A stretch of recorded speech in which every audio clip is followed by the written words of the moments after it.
Welcome back, ladies and gentlemen, to the eSports Report presented by the Xbox One, the official console of MLG.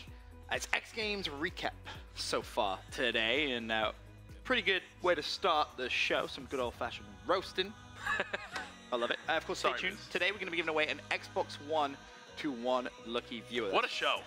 It's gonna be a great time. Oh. I'm actually, and plus I go on vacation tomorrow for like a couple of weeks. That's exciting. Great. You're on vacation tomorrow. I go on vacation next week. I feel bad for you though, because that means you have like a week of just playing up with Matt. So, wow. Sorry about that. You're roasting everyone today. I'm throwing haymakers. It's great. Anyway, moving on. X Games recap. We took a look at the team that placed 7th, 8th TCM. The other team to underperform and place 7th through 8th, which I actually had having a good event, was Team EnVyUs. This came as a big surprise to me. It really did. I'm gonna be honest. They went 0-2 again, much like TCM. I mean, they finished 7th, 8th, so that's expected. Yeah. Slightly better map count though, 4 and 8. I love how we're using that as like the the baseline. Silver lining. 2 and 8 is absolutely abysmal. They won 33% of their games. Yeah, they played a little bit better. Oh gosh. We'll take a look at full screen kind of. Ben, I'm excited to see the stats for this team and see everyone's reaction, because honestly, I don't think some people realize how poorly they did in one of these game modes. Well, let's throw up the game type statistics for EnVy. Oh, Hardpoint 2 and 2. Score difference 5.75 points. Just think about that. Oh my God. 5.75 points. Every single one of those games went out to the wire. Team KD 1.06. So there, I mean, they split them. It's okay. Yeah. All right. Fair enough. You had a rough time in hardpoint. CTF 0 and 2. Losing by 2.5 caps per game. Not really that close at all. Team KD 0.92. Pretty bad. S&D? This one. S&D? This one. Stop. I need to close my eyes. 3 score difference. Over 3.5 round differential. Team KD 0.61. Oh, I'm rubbing my eyes. Uplink record was 2 or kind of 2 to 1. Score difference of just plus 0.33 caps, and a Team KD, which was negative, ironically, at 0.83. And I would love to kind of touch on what we said about TCM with, was it that best of 7 format, which kind of screwed them over? But they were actually positive in uplink, which was map number 2. Yeah, you'd expect going into game 3, momentum in their favor. Maybe and it wasn't like they were doing horrible in the hard points. But again, they stuck one off phase too. That Team KD again, 0.61 in S&D.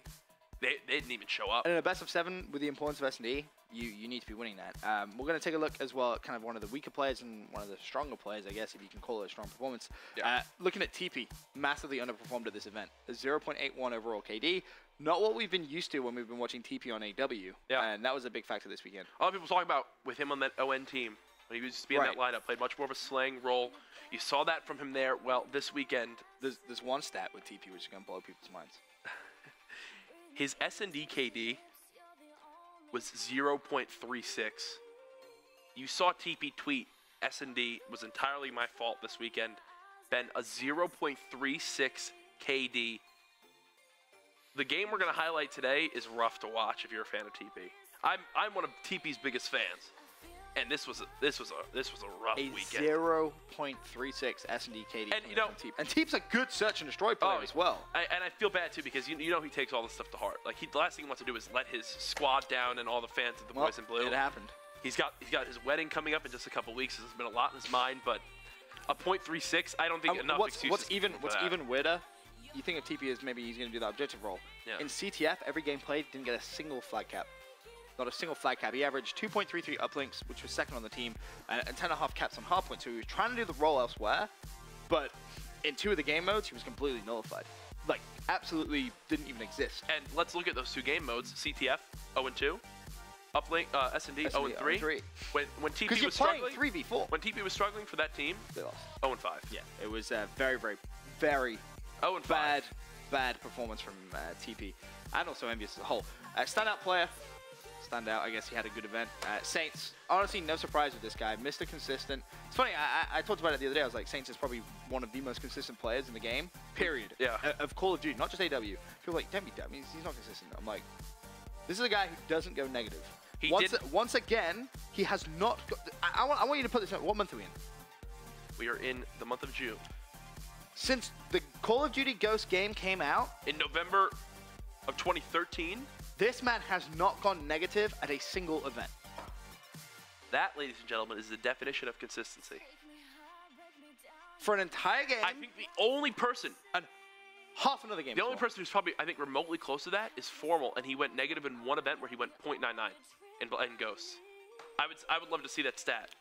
But, I mean, even he couldn't match it. Right. That Saints is the #1 most consistent player It's when ridiculous. looking at statistics. Walked away with a 1.17 overall KD, which kind of, you look at it and you're like, well, how the hell were you losing so many respawns? It's a very similar story to TCM and MyCat. Very, very kind of similarities. That makes sense. Finished with 33.11 slaying. Second best in the tournament. Again, though, didn't play that many maps. So you have to take that with a pinch of salt. Something to point out again is the 2 players that were in our top 10 for impact players on either of these teams that we covered last week. Mad Cat, I believe, was 8th, one above Crim6, and Saints was 6th. And you could see both of them, the MVPs for their teams this weekend, or the strongest player. Yeah. Yes, their team struggled, but if there's a silver lining for either of these teams, it's those 2 players. But how much of a silver lining can you? To me, what does that tell you, though? A silver lining is very little. No, but what does that tell you, though? You have 2 players who can do as well as they can. You can still get absolutely crapped on. Yeah, because the rest of your supporting cast. All right, but that's my point. How impactful really are those roles? When you think of it like that, right? You see what I'm saying? So, but now we're getting to a whole other point where it's like, what impactful to a point of like, Clay was super impactful because he had a 1.34. Okay, great. We just saw Saints and Hardpoint with a 1.21 and a 1.28 in uplink, and they still lost.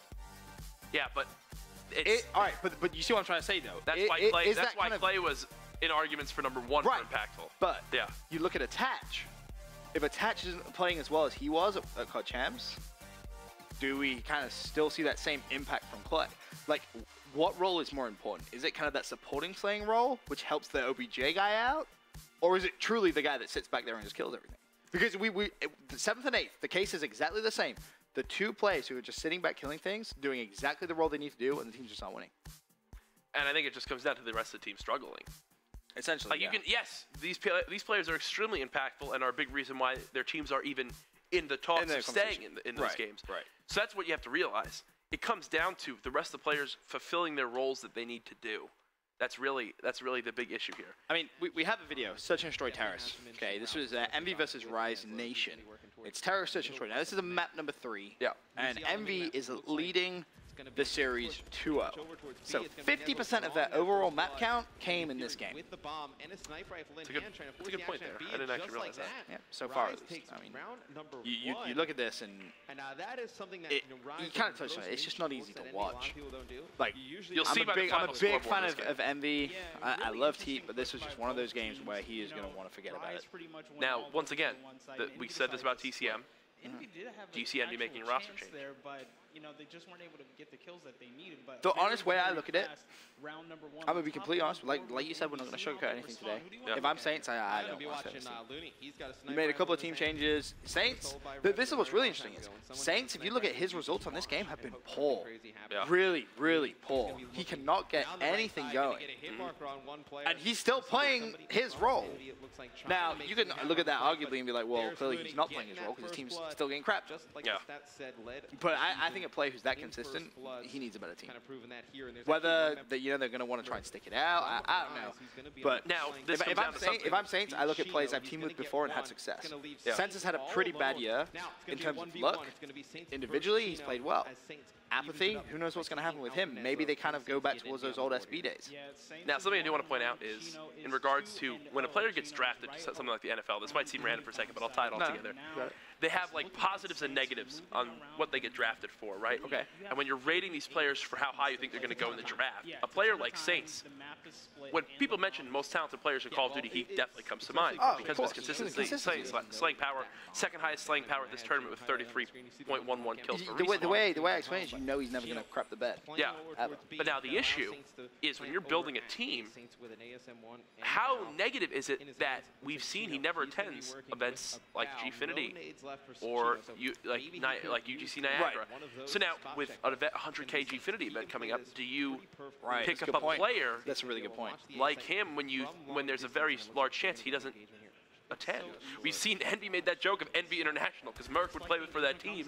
Right. And now you're playing 2 weeks they were out there for a long time without being able to practice with, I guess, their real fourth and Saints. That can't help you at all as a team. Yes, Optic did it as well with Enable playing, but I think they're kind of in two different tiers of caliber teams at the moment with how Optic's been playing, and they can kind of get away with that. Absolutely. Yeah. So do you now I could play with Optic and they probably win a championship. Yeah. Now, do you rate him that high? Where yes, he might be the most consistent, but now if you have a player who can attend every event, at that point you got to look at, all right, well, what events are EnVy actually going to be attending? Yeah. Like, is EnVy going to go across and play in Gfinity? I mean, Worlds just got announced. Like, what do you prioritize? Like, I mean, first of all, you look at EnVy as a brand. They focus pretty heavily on CS:GO right now. Like that's being a big source of their income. I mean, you go on the EnVy website, the COD players don't even have a page on the rosters. Bear in mind, this was a Call of Duty organization. I mean, that's not a roast to EnVy. Yeah. But I'm just saying, like, the priority of the organization is not, or is no longer with COD, and I think that's something people don't really realize. Now, does it rotate? Now, does it go back towards, like, in regards to Gfinity? Do they help cover flights? Does it go towards? Does EnVy want to put out the money for it, or does it just go towards? I mean, EnVy's always going to have money. For me, let me tell you what this team needs. They need Merc back on the squad. Oh, really? They need that leadership from someone. You think Joey D is the answer? And then they just picked off EnVy one by one. Or someone. People thought Teep was going to be the answer. Like, as in, here's that. All right, let me explain. Since Merc left Optic Gaming, yeah, right, which was way back, he's so heavily invested in the EnVy brand that I think of EnVy and I think of Merc. Now, don't get me wrong, Merc's had some pretty bad, kind of results on this game as well. Yeah. But he still kind of has that flair and passion about the game. And it's strange because both Merc and Teep are in very similar positions, you know, with marriage and commitments elsewhere outside of the game. You know, maybe I'm wrong. Maybe they both should just. Well, I don't want to say Teep should walk away because you know he still has it as well. But I know, I just associate Merc very heavily with the EnVy brand. It's weird kind of not seeing him on EnVy. Yeah. It's like when Proofy left EnVy, I was like, what the hell? This is weird when he joined Optic Gaming. Now, obviously, he's back. But, I mean, you have Saints and Proof. I mean, how well did Looney play this? Can you tell me Looney had to stand out of it? No. And a lot of people have said, is this the Looney that turned so many heads? Like, has that Looney even been on this EnVy team at all since he joined EnVy? Have we seen that Looney as a caliber player? I personally would argue no. That we haven't seen the Looney that was the reason why he joined EnVy because of how strong of a player he was. I think there's just a greater issue with the squad at the moment. TP was so confident in this team, and it just... You can't have a player as consistent as Saints on the squad who hasn't got a negative event and basically plays last. To me, that's mind-blowing. You know, every single event you go to, Saints is going to play well. You could argue, oh, he's getting pointless kills. Okay, great. Like, even that gunfight right there for TP, that's something that you're used to him winning. That's brutal. And he just gets taken out by Neslo, and he gets out of round 5. I mean, nothing going for him. EnVy, a combined 0-5 between CTF and S&D. And those two game modes are games 3 and 4. So in the 2 series they've played, game 3 loss, game 4 loss. I think in this one as well, you have to give a lot of props to Wheats. Wheats goes 6-1 so far. He's on a 4 streak as well. But he had a great event, at times at least. Had flashes of brilliance. Like he's caught champ himself. He's a player who I think this year hasn't got the credit he actually truly deserves. He really has played well, and he's been in a weird position kind of all year long. But I mean, we're going to talk about Rise in a little bit. But yeah, to have EnVy finish in 7th place, 7th, 8th place was just absurd. Horrible setup for him. So now, but you look at that team and you think they're going to do so well. Oh, of course. When this EnVy lineup got announced, people were hyped about it. People were ready to see and Saints, and you go Looney and Teep. This is going to be a great team. And this team as well. It's not like they're being forced into awkward roles. I think that's one big thing to point out. Yeah. Like, Saints is still playing the role he wants. Proofy's got the AR when he needs it. Like, Looney gets to just run around and kill things. Like he always has. And TP is that objective player that we saw on Complexity. And now it's just like... Let me ask you this. It's just flat. Could you see EnVy pulling away from Call of Duty? Now, there's a couple of things which before people say, oh, it's a stupid idea. They could sell their lead spot, and these players could go elsewhere. Could you see that as a possibility? And then EnVy go full on into other esports? To be brutally honest with you, I don't at the moment. You know, I think that with Black Ops 3 coming, as well as now Gfinity 100K Season 3, once again, they still are in a position where they can wind up playing there. They have their league spot, and then MLG World Championship. I think there's too much on the line for that to happen. Yes, they're big into CSGO, but their CSGO brand, it's not like that's struggling as well, and they're like, all right, we need to focus on either and decide one that we want to put everything towards. I mean, EnVy CSGO isn't doing as well as it. Look at them. They've been on a run lately. Dude, what, the last in the ESL? They were like their last like 12 matches they played. They're 12-0, and they haven't dropped a single game. Still last. But I understand what you're saying, but they've also won major events. I don't think it's gonna happen either. Yeah, I was just putting that question out there. Yeah.